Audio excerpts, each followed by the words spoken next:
morning, class 12th. You are watching online chemistry class. तो dear student, कैसे हो आप सब लोग? तो हमारी बेटा ये ऑनलाइन केमिस्ट्री क्लास चल रही है और आज बहुत ही इम्पोर्टेंट लेसन, बहुत ही इम्पोर्टेंट टॉपिक, ये मोस्ट इम्पोर्टेंट है आपके लिए मैं लेके आया हूँ।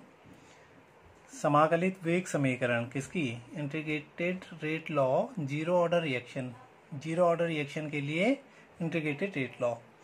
डियर स्टूडेंट, इससे पहले वाली जो पार्ट मैंने लेसन फिफ्थ जो भेजा है वीडियो में, उसमें भी इंटीग्रेटेड रेट लॉ है, बट वो सिंपल मेथड से है। उसमें हमने ज़्यादा इंटीग्रेशन के इंटरनल नहीं किया है, इंटीग्रेशन पूर्ण रूप से नहीं किया है, ठीक है, कंप्लीटली नहीं किया है। मैं इसमें इंटीग्रेटेड रेट लॉ पूरा इंटीग्रेशन के माध्यम से आपको बताऊंगा, जीरो ऑर्डर रिएक्शन को, और साथ में उसका ग्राफ भी हम प्लॉट करेंगे। उसका जो प्लॉट है, ग्राफ भी हम क्या करेंगे, बताएंगे कि किस तरह से उसका बनता है। ओके स्टूडेंट, तो ध्यान से आपने ये वीडियो को समझना है, ठीक है, और 2-3 बार देख के अच्छे से समझना है। ओके, तो इंटीग्रेटेड रेट लॉ क्या है, ठीक है। पहले तो हम समझेंगे zero order reaction. Zero order reaction क्या है, क्या होती है जीरो ऑर्डर रिएक्शन?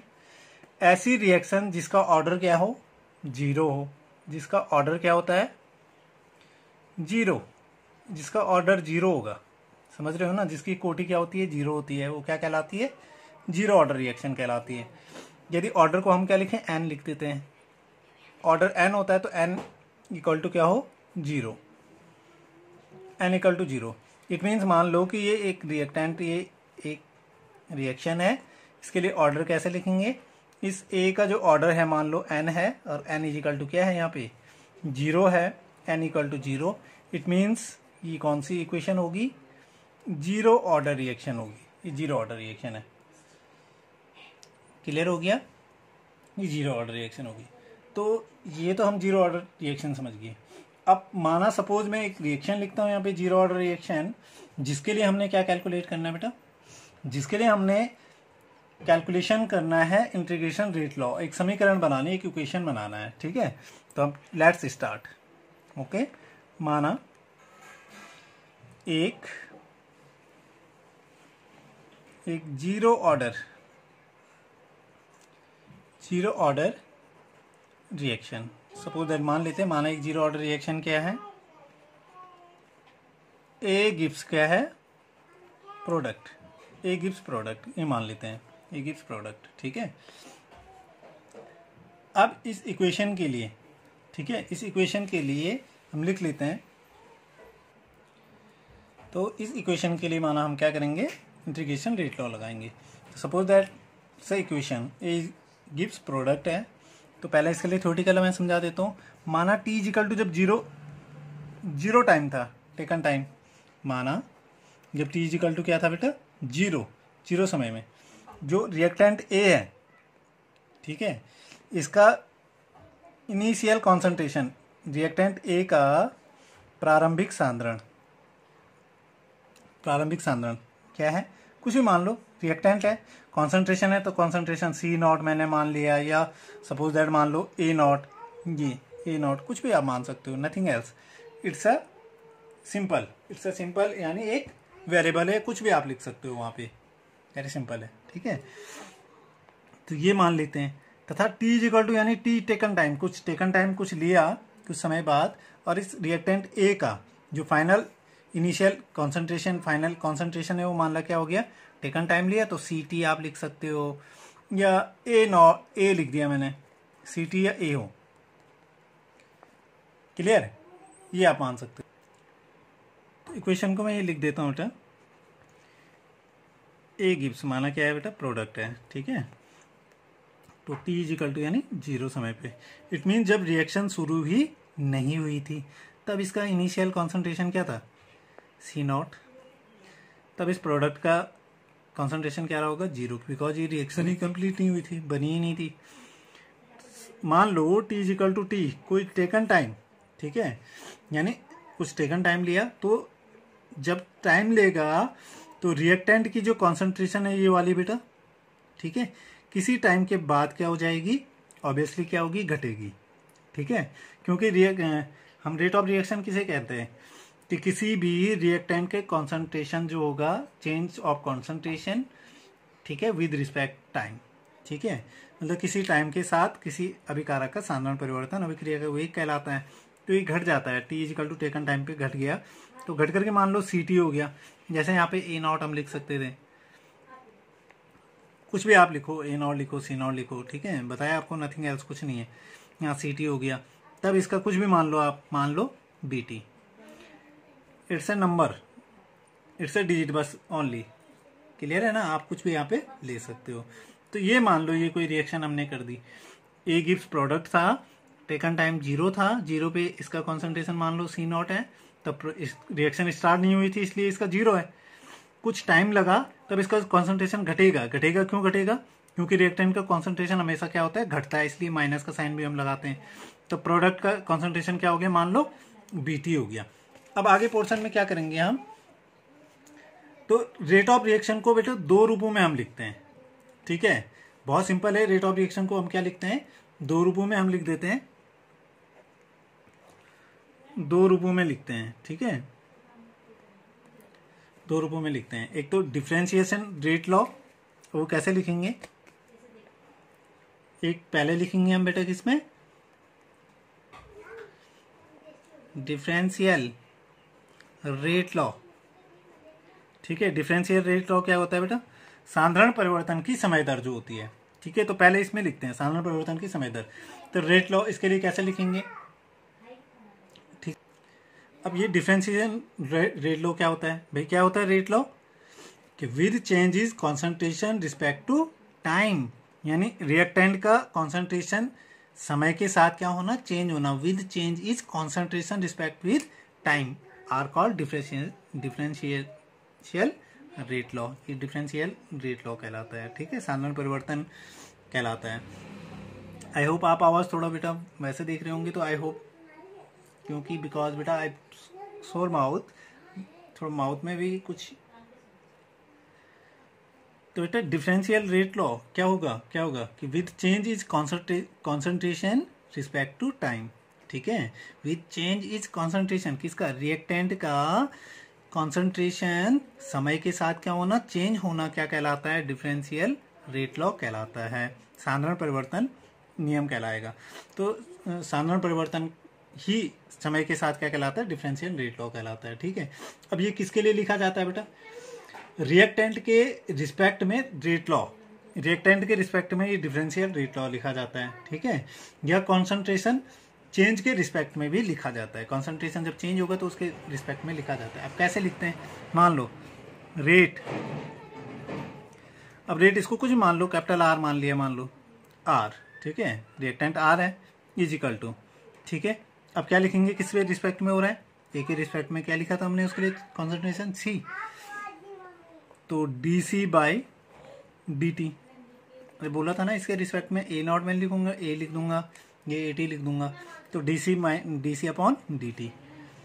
ठीक है, D C upon D T, ये इसको ये भी लिख सकते हैं। अब यहाँ क्या लगा देंगे, माइनस।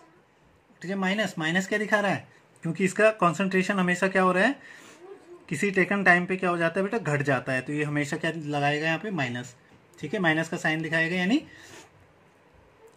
यहाँ पे कि ये घट रहा है। ये इसको हम ये भी लिख सकते हैं, किसकी रिस्पेक्ट में हो रहा है, अगर ए की रिस्पेक्ट में लिखना चाहो तो क्या लिख सकते हैं, differential D A by D T, equation first इसको मान लेते हैं। क्लियर हो गया, D C upon D T लिखो या minus D upon D T, एक ही चीज है वो। अब सेकंड लॉ हम लगाते हैं यहाँ पे, सेकंड लॉ, दूसरा क्या होता है बेटा, रेट लॉ, वेग नियम, वेग नियम। अब वेग नियम तो सिंपल सा है भाई, कि किसी भी साधारण का, जो किसी भी अभिकारक के साधारण का डायरेक्टली प्रोपोर्शनल हो जाएगा क्या, रिएक्शन का रेट, रिएक्शन का रेट क्या होगा, डायरेक्टली प्रोपोर्शनल हो जाता है। ठीक है, साधारण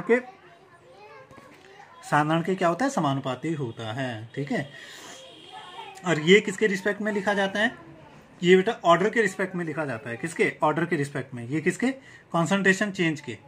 ठीक है, कॉन्सेंट्रेशन चेंज के रिस्पेक्ट में लिखा जाता है, और ये हमेशा ध्यान दो, कॉन्सेंट्रेशन चेंज के रिस्पेक्ट में लिखा जाता है। ये देखो कॉन्सेंट्रेशन चेंज हो रहा है, इसलिए माइनस भी साइन हो गया। और ये किसके रिस्पेक्ट में, ये ऑर्डर के रिस्पेक्ट में लिखा जाता है, इसलिए डायरेक्टली प्रोपोर्शनल करते हैं और साधारण की घात यहाँ ऊपर लिख देते हैं, इसलिए इसको रेट लॉ कहते हैं। ये उसके रिस्पेक्ट में लिखा जाता है। तो ये कैसे लिखेंगे, इसके लिए भी मैंने लिखा यहाँ पे रेट, यहाँ पे डायरेक्ट लिख दिया बेटा रेट।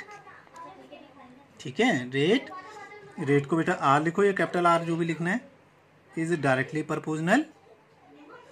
डायरेक्टली प्रोपोर्शनल क्या हो जाएगा, रिएक्टेंट है ए की पावर ऊपर क्या हो जाएगी बेटा 0। तो दूसरा इसमें बेटा रेट इज डायरेक्टली प्रोपोर्शनल क्या हो जाएगा, रिएक्टेंट के कॉन्सेंट्रेशन की पावर 0, यानी अभिक्रिया का वेग अभिकारक के साधारण की शून्य घात के क्या होगा, समानुपाती यहाँ पे हो जाएगा। से क्लियर। तो ये सेकंड हो गया। अब किसी की भी पावर क्या हो बेटा 0, ठीक है, तो क्या हो जाता है 1। अब इसको सॉल्व कर देते हैं पहले तो आगे। आर इज डायरेक्टली प्रोपोर्शनल इसके हो गया, तो प्रोपोर्शनल को हटाना है तो क्या होगा, इक्वल टू के इंटू ए की पावर क्या हो जाएगी 0। अब किसी की पावर 0 हो तो इसको कैसे चेंज करेंगे, यानी x की पावर 0 इज इक्वल टू क्या होता है 1, यानी जब ऑर्डर 0 हो बेटा, ठीक है, तो इसको क्या हो जाता है 1 लिख देते हैं। जब ऑर्डर 0 होता है तो 1 लिखते हैं, यानी इसमें पावर 0 होती है तो 1 लिखा जाता है। तो r इक्वल टू ओनली क्या हो गया k। ये आ गई second equation. It's a second equation. ये सेकेंड इक्वेशन होगी, ये फर्स्ट इक्वेशन होगी। अब दोनों को क्या करेंगे बेटा, दोनों को इक्वल लिखेंगे, यानी R1 मान लो चाहे तो R इक्वल टू R, दोनों रेट लो को इक्वल लिख देते हैं। फर्स्ट वीडियो में, इससे पहले वाले लेक्चर में मैंने देखा था, आपने देखा होगा बेटा, ये दोनों को मैंने एक साथ लिखा था। वैसे भी आप यहाँ पे लिख सकते हो डायरेक्ट, ठीक है, एक ही चीज़ है, आप इसको डायरेक्ट भी यहाँ पे एक साथ लिख सकते हो। अब आगे पोर्शन में बेटा हम इसमें क्या करेंगे कि दोनों differential rate law and rate law को क्या करेंगे, एक दूसरे को इक्वल देने लिखेंगे from equation first and second. First and second, first में क्या है minus D C upon D T equal to, second equation में आर की को इसको इक्वल देना है के। इक्वेशन ये होगी आपकी थर्ड। ठीक है, अब इसको हम समीकरण थर्ड में क्या करेंगे, हमने इसमें ये डी क्या दिखाता है बेटा, डिफरेंशियल दिखाता है। ठीक है, अब ये डिफरेंशिएशन हमने खत्म करना, तो क्या करेगा बेटा, इसको खत्म करता है कौन, इंटीग्रेशन। अब इंटीग्रेशन इसका क्या कर देंगे, इंटीग्रेशन करेंगे, इसलिए डिफरेंशिएशन इंटीग्रेशन को खत्म करेंगे तो समीकरण थर्ड में ये इक्वेशन थर्ड का क्या करेंगे, हम समाकलन कर देंगे, इंटीग्रेशन इसका कर देंगे, समाकलन इसका कर देंगे। तो इंटीग्रेशन कर देते हैं, integration minus D C upon D T equal to integration क्या हो गया के। ठीक है, अब डिफरेंशिएशन, ठीक है, टाइम की रिस्पेक्ट में हो रहा है। ये डिफरेंशिएशन जो हो रहा है ना, ये किसके, टाइम की रिस्पेक्ट में हो रहा है। ठीक है, अब डिफरेंशिएशन टाइम की रिस्पेक्ट में हो रहा है, तो इसके दोनों पक्षों में मैं ये टाइम को क्या कर देता हूँ, इससे मल्टीप्लाई कर देंगे, इधर भी और इधर भी, टाइम की रिस्पेक्ट में हो रहा है ना, तो ये टाइम से बेटा इधर भी मल्टीप्लाई हो जाएगा, इधर भी मल्टीप्लाई होगा, और कुछ नहीं करना है, बहुत सिंपल है यहाँ पे, क्योंकि डिफरेंशिएशन बेटा किसके, जो डिफरेंशिएशन है वो टाइम की रिस्पेक्ट में हो रहा है। तो दोनों इक्वेशन, दोनों पक्षों में मैं क्या कर देता हूँ, दोनों पक्षों में dt से मल्टीप्लाई कर देता हूँ। ठीक है, दोनों पक्षों में dt से मल्टीप्लाई करूँगा, तो ये कर देते हैं, इंटीग्रेशन ये था ना dc बाई dt, ताकि ये डिफरेंशिएशन टाइम की रिस्पेक्ट में जो था ये कट जाए, इनटू यहाँ भी क्या कर दिया, dt से मल्टीप्लाई कर दिया, इक्वल टू इंटीग्रेशन के, और यहाँ भी dt से मल्टीप्लाई कर दिया। तो ये डिफरेंशिएशन dt से dt क्या हो गया, कैंसिल हो जाएगा यहाँ पे। ठीक है, अब क्या रह गया यहाँ पे, इंटीग्रेशन माइनस, माइनस को बाहर लेके आओ, इंटीग्रेशन। ठीक है, यहाँ पे k है, k क्या है बेटा, कांस्टेंट है, कांस्टेंट को बाहर लेके आएंगे, इंटीग्रेशन अंदर, इंटीग्रेशन के अंदर क्या बच गया dt, यानी सिंपल सी आपकी इंटीग्रेशन इक्वेशन ये बन जाएगी, माइनस क्या बच गया dc, minus integration dc equal to k को बाहर लिख देंगे, इंटीग्रेशन क्या बच गया dt, वेरी सिंपल, ये रह गया। ठीक है, अब होगा क्या, यही पोर्शन बेटा मैंने आपको ये लास्ट वीडियो में भी आपने देखा होगा, ये कुछ ऐसा पोर्शन बच रहा था, यहाँ पे डी ए था बस और नथिंग एल्स सेम था। ठीक है, तो ये डिफरेंशिएशन इंटीग्रेशन को खत्म कर देता है, डिफरेंशिएशन इंटीग्रेशन को खत्म कर देता है, ये तो सबको पता है। ठीक है, और इस इक्वेशन को, ये इक्वेशन को मान लो, ये इक्वेशन को क्या करने के लिए, कंप्लीट इक्वेशन बनाने के लिए इसमें क्या कर देते हैं, वैल्यू रख देते हैं। पूर्ण इंटीग्रेशन बनाने के लिए बेटा इसमें क्या रखनी पड़ेगी, वैल्यू रखनी पड़ेगी, यानी लिमिट लगानी पड़ेगी। तो लिमिट हम लगा देते हैं, वैल्यू रख देते हैं। ठीक है, लिमिट लगा देते हैं।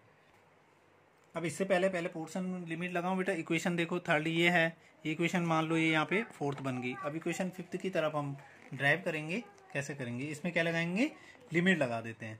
तो हमेशा लिमिट अब देखो किस प्रकार से लगती है, ये मैंने लिखा पहले, integration D C equal to, चाहे तो आप यहीं पे भी लगा सकते हो, एक ही चीज़ है वो, मैं अलग से लिख रहा हूँ कि बाहर निकला, इंटीग्रेशन क्या हो गया, डी टी।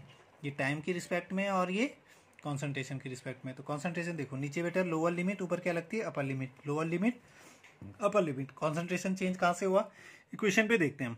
कॉन्सेंट्रेशन देखो चेंज सी टी से कहाँ हुआ, सी नॉट, सॉरी सी नॉट से कहाँ पहुंचा, सी टी पे। टेकन टाइम जीरो से कहाँ पहुंचा, टी पे।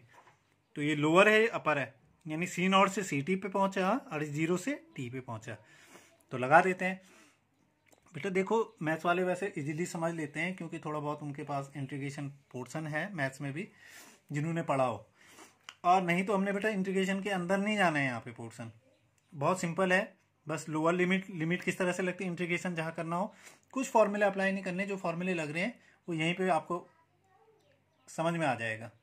ठीक है, कोई अलग से पढ़ने की जरूरत नहीं है कि इंटीग्रेशन हमने बहुत अलग से पढ़ना है, बहुत अलग से सीखना है, इतना पढ़ने की जरूरत नहीं है। इसमें सीधे सीधे सिंपल सा जहाँ यूज हो रहा है वहाँ पे समझो, दैट्स इट, इतना ही क्लियर हो जाएगा। तो लगा देते हैं लिमिट। यहाँ पे बेटा कॉन्सेंट्रेशन सी नॉट से सी टी, तो ये नीचे क्या आ जाएगा, सी नॉट, ऊपर क्या आ जाएगा, सी टी। यहाँ पे टेकन टाइम क्या था, जीरो से कहाँ गया, टी पे। इसको मान लेते इक्वेशन फिफ्थ। अब सिंपल सा जैसे बताया था बेटा, मैं यहाँ पे थोड़ा अलग से लिख देता हूँ। यहाँ पे डिफरेंशिएशन इंटीग्रेशन को क्या कर देगा, खत्म करेगा। क्लियर हो रहा है ना, डिफरेंशिएशन इंटीग्रेशन को खत्म कर देगा। तो कर दिया, यहाँ पे डिफरेंशिएशन ने कॉन्सेंट इंटीग्रेशन को खत्म किया, डिफरेंशिएशन ने इंटीग्रेशन को खत्म किया। तो यहाँ बचा क्या, माइनस सी, माइनस ये बच गया यहाँ पे सी। भाई कॉन्सेंट्रेशन के रूप में लिखना है ना, तो ब्रैकेट लगाना पड़ेगा। ठीक है, इक्वल टू यहाँ क्या बचा, के इंटीग्रेशन ने डिफरेंशिएशन खत्म हुआ, टी, यानी ये कट गया, सिंपल सा ये कट गया। तो क्या बचा, के टी बचा ना, तो के और टी ये बच गया। क्लियर हो रहा है। अब देखो इसमें भी लिमिट लगती है, जब ये पोर्शन होता है तो जब लिमिट हमने यहाँ लगा रखी बेटा, तो वो लिमिट किस प्रकार से पोर्शन से लगेगी, उसी तरह से ये लोअर लिमिट अपर लिमिट। तो लोअर लिमिट नीचे सी नॉट, ऊपर क्या लगेगी, सी टी। यहाँ लोअर लिमिट जीरो, ऊपर क्या लगेगा, टी। सी नॉट से सी टी और ये जीरो से टी तक। इक्वेशन 6। नहीं पोर्शन समझ में आ रहा, अब यहाँ पे बेटा लिमिट कैसे लगती है, यहाँ लिमिट तो आ गया क्लियर। जब पूर्ण इंटीग्रेशन करना हो, इंटीग्रेशन तो इसलिए यहाँ पे करना पड़ा, वो डिफरेंशिएशन को क्या कर देता है, खत्म करेगा। डिफरेंशिएशन इंटीग्रेशन को खत्म कर देगा। पूर्ण इंटीग्रेशन बनाने के लिए बेटा इसमें क्या लगाई हमने, लिमिट लगाई। लिमिट किस तरह से लगती है वो बता दिया आपको पहले बेटा, जहाँ से घट करके जितना बन रहा है, जीरो से टी, सी नॉट से सी टी, वो घट गई हमेशा। अब जब ये डिफरेंशिएशन ये कट गया तो उसको कॉन्सेंट्रेशन पदों में लिखेंगे, तो ये भी अपर लिमिट और लोअर लिमिट लगानी पड़ती है। तो वो सिंपल से वहाँ से उतार दी और कुछ नहीं किया। क्लियर है ना। अब इस पोर्शन को भी देखो, ये कैसे बना, ये एक फॉर्मूला है, मैं यहाँ पे लिख देता हूँ। ये फॉर्मूले को ध्यान से समझना, एक फॉर्मूला मैथ्स वालों को पता होगा, ये है बेटा D x integration D x. और यदि यहाँ पे बेटा x1 x2 वेरिएबल वजह से सेम होते हैं, x1 x2 ये होगा, तो इस इक्वल टू क्या हो जाएगा बेटा, इस x की लिमिट क्या लगेगी, नीचे x1 और ऊपर क्या आ जाएगी x2। ये फॉर्मूला लग रहा है और कुछ नहीं है। तो यहाँ पे भी देखो c था, इस c की पावर नीचे सी नॉट और सी टी, तो सी नॉट सी टी आ जाएगा। ये फॉर्मूला अप्लाई हुआ है। क्लियर हो गया। अब इसी पोर्शन में हम आगे अब ड्राइव करेंगे इसमें, बस इस पोर्शन में हो गया। अब लिमिट जब लग दी, तो लिमिट लगाने से पहले बेटा पहले क्या लगते हैं, पहले अपर लिमिट और फिर लोअर लिमिट। तो ये हट गया, ये इसके सापेक्ष है, तो माइनस का साइन आएगा, माइनस पोर्शन पहले क्या आएगा, C T C T minus क्या आएगा, C naught, C T minus C not, ये हो गया, इक्वल टू आगे क्या है के, फिर upper limit T minus lower limit 0।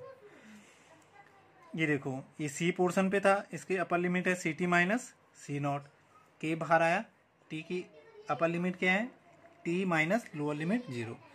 ये लग गई क्वेश्चन 7। बस अब ज़्यादा पोर्शन इसमें हमने कुछ नहीं करना है। अब पूरी इक्वेशन को यदि अगर मैं माइनस से क्या कर दूं, मल्टीप्लाई कर देते हैं, मल्टीप्लाई करते हैं पूरी इक्वेशन को, तो इसको मल्टीप्लाई करेंगे बेटा तो क्या हो जाएगा, ये माइनस माइनस प्लस हो जाएगा, तो यहाँ क्या बचा C T minus C not. अब ये C T minus C not पता चल रहा है ना, ये इनिशियल है, ये फाइनल कॉन्सेंट्रेशन, ये प्रारंभिक सांद्रण अंतिम सांद्रण, ठीक है, इजिकल टू यहाँ भी माइनस प्लस से वो किया, टी माइनस 0 टी हो गया, यहाँ क्या आ जाएगा माइनस का साइन आ जाएगा, पूरी इक्वेशन को माइनस से मल्टीप्लाई किया तो के टी, ये आ गया इक्वेशन 8। बहुत इंपॉर्टेंट इक्वेशन आ गई। अब इसके बाद अब इंपॉर्टेंट इक्वेशन आने वाली है। अब चाहे तो सी नॉट को आगे ले जाओ या सी टी को ले जाओ, तो सी नॉट को मैं आगे ले जाता हूँ तो क्या हो जाएगा, सी टी इजिकल टू क्या बन गया माइनस के टी, माइनस था आगे आया प्लस सी नॉट। बहुत इंपॉर्टेंट इक्वेशन है 9th। और यही इक्वेशन क्या है बेटा, इसकी इंटीग्रेशन रेट लॉ है। C T is equal to minus K T is equal to C not, ये इंटीग्रेशन रेट लॉ है for zero order equation, important है, देख लो।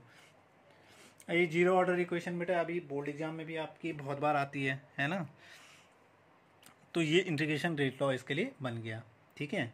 सी T is equal to minus K T is equal to C not, ये integration equation है। इसको अब हम यदि अगर इसको ग्राफिकल देखें तो इससे बेटा आसानी से इसका ग्राफ भी प्लॉट कर सकते हैं, ओके। तो बेटा हमने ये इंटीग्रेशन रेट लॉ निकाल दिया, बहुत इंपॉर्टेंट इक्वेशन है। C T is equal to minus K T is equal to C naught लिखो, या सी नॉट को यही रहने दो, सी टी को आगे ले जाओ, एक ही चीज़ है, ठीक है, सेम पोर्शन में उसमें आएगा, तो वो भी इंटीग्रेशन रेट लॉ होगा। तो ये यहाँ तक पोर्शन आ गया। अब इसमें माइनस के टी चाहे तो निकालना चाहो, के टी इजिकल टू ये आगे आ जाएगा, माइनस से प्लस ये आ गया, sorry minus K T T बटे में चले जाएगा, एक ही पोर्शन है, तो ये आपकी क्या है समाकलित वेग समीकरण है, ठीक है।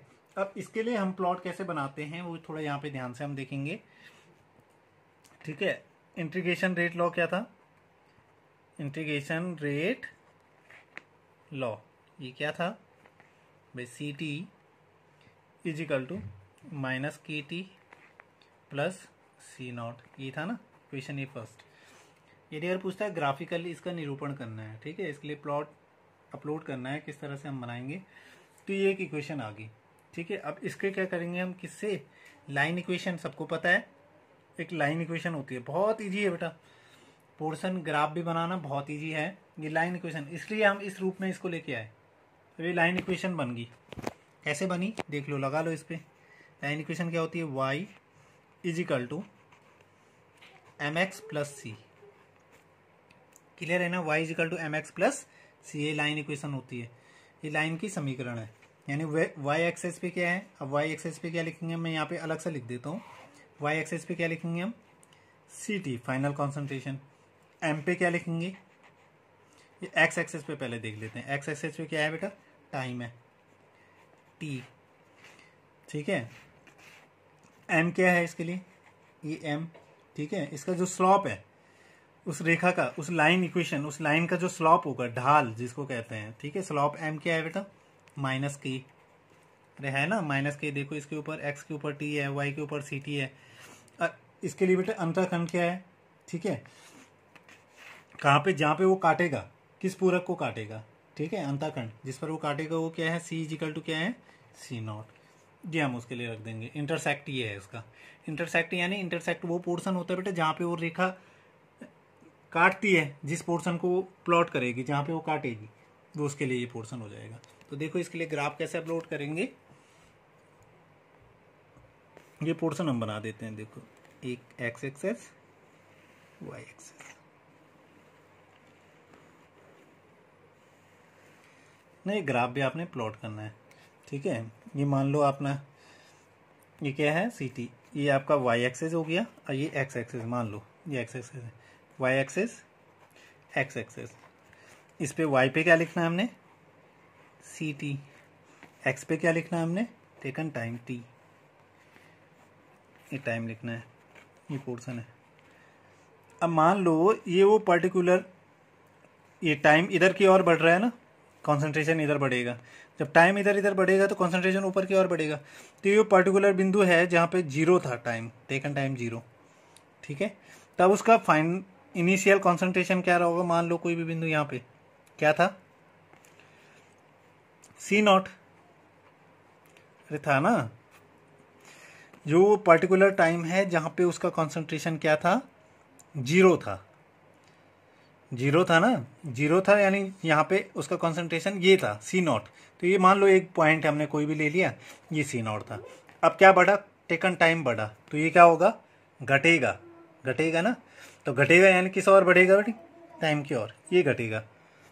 और वैसे भी उसका ढाल देखो बेटा, स्लॉप माइनस में है, तो माइनस में वो घट के आएगा, ठीक है। प्लस में होता तो ऊपर की ओर बढ़ता, ध्यान दो, ये माइनस में है ना उसका ढाल, ठीक है, उसका जो स्लॉप है माइनस में नीचे की ओर आएगा। वैसे भी टाइम बढ़ा, टाइम इधर की ओर बढ़ा तो कॉन्सेंट्रेशन घटेगा, बढ़ता तो ऊपर की ओर चढ़ता, और वैसे माइनस में ऑलरेडी इंटरसेक्ट है उसका, सॉरी स्लॉप है, तो घटेगा। तो जैसे टाइम बढ़ा इसका रिएक्टेंट का जो कॉन्सेंट्रेशन है घटेगा, तो घटेगा भाई, ये क्या होगा, एक लाइन इक्वेशन यानी एक सीधी रेखा हमें क्या हो जाएगी, इधर की ओर ये ऐसे घटा, यहाँ प्लॉट हो जाएगा, ये वो पॉइंट यहाँ कट गया, क्लियर हो गया। तो ये ग्राफ हो गया, ये इसके लिए इंटरसेक्ट है बेटा, इसका क्या है, ये स्लॉप है, इसका स्लॉप है जिसको ढाल भी हम कहते हैं, क्या है ढाल इसके लिए, इक्वल टू माइनस, ये इसका स्लॉप हो गया, इस रेखा का स्लॉप है। तो ये इसके लिए ग्राफ है, बहुत सिंपल सा है, आई होप आप समझ गए होंगे, बहुत सिंपल सा ग्राफ है। ग्राफिकल इसका निरूपण कई बार पूछा जाता है। और बेटा इसी पोर्शन में देखो, मैं थोड़ा यहीं पे समझा देता हूँ, यहीं पे आपको क्लियर भी कर देता हूँ। इसी पोर्शन में जैसे पहले हमने वीडियो देखा था कि सर ने भाई एक वीडियो इंटीग्रेशन रेट लॉ की पहले भेजी है, फिर इसको भेजा है, तो फिर कन्फ्यूजन क्यों होगा, तो उसमें हमने कुछ नहीं किया था, मैं दोनों को इंक्लूड करके बता देता हूँ आपको। देखो इसमें पोर्शन हमने डिफरेंशिएशन रेट लॉ और वो रेट लॉ लगाया था, उसमें क्या किया था हमने, देखो ए इजिकल टू क्या किया था, प्रोडक्ट, ये बनाया portion, A equal to product, ये पोर्शन बनाया, उसमें रेट इजिकल टू सीधे डायरेक्टली, यानी रेट इज डायरेक्टली, बाकी सम पोर्शन हो गया कि प्रारंभिक सांद्रण ए नॉट ले लिया, मान लो फाइनल इनिशियल ये है और फाइनल ये था, ये माना था ना टी, तो रेट इज डायरेक्टली प्रोपोर्शनल क्या किया हमने, ए की पावर क्या किया था, जीरो, रेट को क्या लिखा, माइनस डी, किस रिस्पेक्ट में हो रहा है, ए की, तो D A by D T is equal to, अब सीधे इस पोर्शन पे क्या लगाया, इजिकल टू यानी के इंटू ए की पावर जीरो। तो यही पोर्शन तो हो रहा है, यहाँ पे हमने दोनों को ऐड करके ये इक्वेशन बनाई है, यहाँ पे डायरेक्टली बना दी, ए नॉट यानी ये 1 हो गया, तो minus D A by D T is equal to only क्या रह गया, के।